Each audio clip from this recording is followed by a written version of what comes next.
Welcome dear friends once again. और अभी हमने रूरल डेवलपमेंट पढ़ा और रूरल डेवलपमेंट के कुछ सेल्फ असेसमेंट क्वेश्चंस को हम देखने का प्रयास करेंगे। और मैं बताऊँ कि ये वीडियो मैं 23-24 को ध्यान में रख के उन बच्चों के लिए मैं बना रहा हूँ जो बच्चे हमारे जिनको हम लेट ब्लूमर्स कहते हैं। तो लेट ब्लूमर्स बच्चों के लिए हमारा ये वीडियो डेडिकेटेड है। चलिए तो देखते हैं हम। Dash is a process which includes all the activities from sowing till sale of final produce in the market. Dash is a process which includes all the activities from sowing till sale of the final. तो जो हम बोते हैं, sowing करते हैं, फसल को लगाने का काम करते हैं, हाँ, वहाँ से बेचने तक का जो फाइनल प्रोड्यूस जो बेचते हैं मार्केट में, तो उसको हम क्या नाम देते हैं? Rural development, agriculture diversification, organic farming और एग्रीकल्चर मार्केटिंग। तभी हमने पढ़ा था एग्रीकल्चर मार्केटिंग, इन सब सारी चीज़ें उसमें शामिल होती हैं। उसमें सोइंग से लेके स्टोरेज, असेंबलिंग वगैरह सब मिला के और फाइनल प्रोडक्ट मार्केट में बेचने तक, ये सब सारी चीज़ें थी। तो ये हमारा इसका सही उत्तर क्या होगा? Rural agriculture marketing. दूसरा क्वेश्चन है, which of the following was not the benefit accruing from golden revolution? तो गोल्डन रेवोल्यूशन से कौन सा फायदा नहीं हो रहा है? Increase in the income of the farmers, increase in production of milk and related products, increase in production and exports of fruits and vegetables, and employment for women in rural areas। इसमें से कौन सा golden revolution का हिस्सा नहीं है? Question ये कहता है। तो इसका सही उत्तर होगा increase in production of milk and related products. Milk और रिलेटेड प्रोडक्ट्स का जो है वो हमारा इसका हिस्सा नहीं है, ऑपरेशन फ्लड का हिस्सा बन जाता है। तो गोल्डन रेवोल्यूशन का संबंध किसानों की आमदनी से है, इसका संबंध exports of fruits and vegetables से है, और इसका संबंध employment for women in rural areas से भी है। अब क्वेश्चन नंबर 3 है हमारा, as agriculture is already over crowded, a major proportion of the increasing labour force needs to find alternative employment opportunities is other non-farm sectors.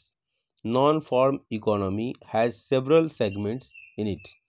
Some possesses dynamic linkages that permit healthy growth, while others are in subsistence, low productivity propositions. The dynamic subsectors include, ठीक है, ये question है। As agriculture is already, अब इतना लंबा question होने से आधा बच्चे समझ ही नहीं पाते हैं और टाइम भी वेस्ट होता है। तो ऐसे में फिर सब बच्चों को बोलूँगा कि अगर इतना लंबा क्वेश्चन बीच में तो उसको स्किप कर दे, फिर दूसरा क्वेश्चन कर ले और लास्ट में फिर समय बचे तो इस पर समय दे, समय बर्बाद नहीं करना चाहिए। एज एग्रीकल्चर, अच्छा 15 मिनट का जो सीबीएसई में जो समय देता है ना, उस समय में 2-3 बार पहले जो आसानी से हो जाते हैं उसको कर लिया, हाँ, उसको टिक कर लिया कि आसानी से हो जाएंगे, इसका जिसको ना इसको स्टार मार्क कर दें, बाद में इस पर फोकस करना है, लेकिन उसको 2-3 बार कोशिश कर लें पढ़ने का। क्वेश्चन 15 मिनट का जो समय है बच्चों को एकदम बहुत ही जुडिशियसली यूज करना चाहिए। As agriculture is already over crowded, मतलब ऑलरेडी जनसंख्या ज़्यादा है एग्रीकल्चर में, a major proportion of their increasing. अच्छा, दूसरी बात कि इसका हिंदी वर्जन भी देखना चाहिए जहाँ इसको न समझ में। As agriculture is already over crowded, a major proportion of the increasing labour force needs to find alternative employment, मतलब एग्रीकल्चर से पॉपुलेशन निकालने की बात हो रही है, अल्टरनेटिव एम्प्लॉयमेंट देने की बात हो रही है। Is other non farm sectors में, non farm economy has several segments in it, ठीक है। सम possesses dynamic linkages that permit healthy growth, while others are in subsistence, low productivity propositions. The dynamic subsectors include, कौन कौन से आते हैं dynamic सबसेक्टर्स में? Agro processing industries, food processing industries, leather industries, tourism. अब देखिए इसमें इस तरह का जब क्वेश्चन आता है ना तो बड़ा थोड़ा डिफिकल्ट बन जाता है, टाइम टेकिंग हो जाता है, ठीक है। इसका सही उत्तर क्या होगा?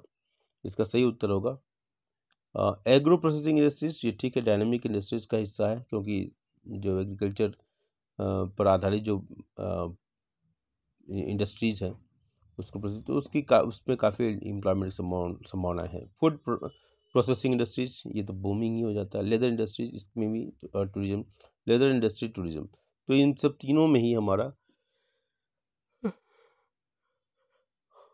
मेरा मानना है कि ये तीनों ही सही हैं, ऑल ऑफ द डीज। तो ये हमारा सही उत्तर हो गया डी। चौथा क्वेश्चन है हमारा, लास्ट क्वेश्चन होगा, इसके बाद लॉन्ग आंसर क्वेश्चन डिस्कस नहीं करेंगे, पहले हम केवल एमसीक्यू देखेंगे। स्टेटमेंट 1 कहता है, इन 2020 Indian parliament pass 3 laws to reform agriculture marketing system. While some sections of farmers support these reforms, the rest of the farmers oppose and these acts are still being debated. ठीक है, ये अभी just अभी दिल्ली में जो हो रहा है, पंजाब वाले किसान की जो मैं बराबर बात करता हूँ, जो एमएसपी किसान एमएसपी का सबसे अधिक फायदा ये उठाते हैं, इसके बाद भी ये नाराज रहते हैं। दूसरा स्टेटमेंट कहता है, diversification towards new areas is necessary not only to reduce the risk from agriculture sector but also to provide productive sustainable livelihood options to rural areas. ठीक है, तो ये स्टेटमेंट देखिए, पहली बात तो ये स्टेटमेंट अपने आप में ये सही है। ओके, दूसरा ये भी है कि अगर ये काम किया जाए, ठीक है, तो इसका ये फायदा होगा, लेकिन उसमें ऑप्शन इस तरह का नहीं दिया। ऑप्शन दिया है diversification towards new areas is necessary, ये सही है। Not only to reduce the risk from agriculture sector, ठीक है, ये भी सही है, but also to provide productive sustainable livelihood options to rural, ठीक, बिल्कुल सही है, ये भी सही है, ये भी सही है। Both the statement are true, तो दैट इज फोर्थ का ए, ये होगा। अब एक डायग्राम बेस्ड क्वेश्चन है हमारे सामने। डायग्राम बेस्ड क्वेश्चंस आजकल बहुत आ रहे हैं। Answer the following questions on the basis of the picture given below and your general knowledge. तो ये देखिए, क्वेश्चंस अगर ध्यान से हम पढ़ते हैं ना, तो इसमें बहुत सारे अपने आप उत्तर निकल कर आ जाते हैं, लेकिन हम ध्यान से पढ़ें तब तो। देखिए, आंसर द फॉलोइंग क्वेश्चन। अब ये कुछ सीन देख लेते हैं। Sheep rearing an important income augmenting activity in rural areas. ठीक है, हमने देखा होगा बचपन में, जो शिप के पीछे जो है कुछ लोग रहते हैं और शिप को रेजिंग वगैरह कराते रहते हैं, और इससे जो ऊल निकलता है उनका, उसको ऊल का यूज करते हैं। शिप रियरिंग में be envisaged under which agriculture diversification activity, तो किस तरह की एक्टिविटीज़ का, तो ये एनिमल हस्बेंड्री का होगा। नेक्स्ट है, इसमें एनिमल हस्बेंड्री का पार्ट है ये। दूसरा, explain the importance of agriculture diversification activity identified in the rural development, तो एग्रीकल्चर डाइवर्सिफिकेशन एक्टिविटीज़ का क्या फ़ायदा है, ठीक, इसी के संदर्भ में यूज करना है। डायरेक्ट मतलब नहीं बताना है इसका, एग्रीकल्चर डाइवर्सिफिकेशन इसके संदर्भ का यूज करते हुए बताना है। तो क्या लाइव स्टॉक प्रोडक्शन जो है प्रोवाइड करता है increased stability in the income of food security, transport, fuel, nutrition for the families without disturbing other food producing activities. तो ये हमारा एग्रीकल्चर डाइवर्सिफिकेशन हो गया। Today live stock sector alone provides alternate livelihood options to over 70 million small and marginal farmers, including landless laborers. A significant number of women also finds employment in the livestock sector.